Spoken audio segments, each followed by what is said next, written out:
જય શ્રી રામ, હર હર મહાદેવ. જિંદગીમાં અસલી મજા ક્યારે મળે છે? લગ્ન પછી નહીં.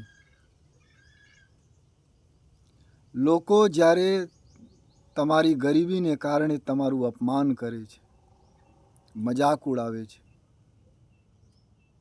માતા પિતાને હેરાન કરે છે, અને તમે મહેનત કરીને સફળ થઈ જાઓ, નોકરી મળી જાવે, બિઝનેસમાં સફળ થઈ જાઓ, પછી કોઈ મદદ માંગવા આવે, અપમાન કરનારા લોકો મદદ માંગવા આવે, ભોજન કરવા આવે, તો તમે સફળ છો, હીરો છો, જીરો નથી. પણ અપમાન કરનારા લોકોના ઘરે તમે જાઓ અને ભોજન કરો તો તમે જીરો છો. કોઈ માતા પિતાને હેરાન કરતા હોય, બહેન દીકરીને હેરાન કરતા હોય, એવા લોકો ઘરે ભોજન જાઓ, ધર્મની નિંદા કરતા હોય તો તમે જીરો છો. અને મહેનત કરીને આગળ બઢો.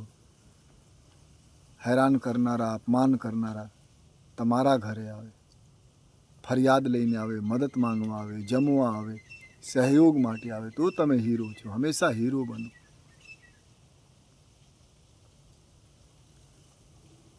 જરૂરી નથી કે તમે બહુ ખૂબ મોટા બનો, મહાન બનો. તમે નાના માણસ છો તો પણ ખંદાની બનીને રહો, મજબૂત બનીને રહો, યોગ્ય બનીને રહો, દયાળુ બનીને રહો.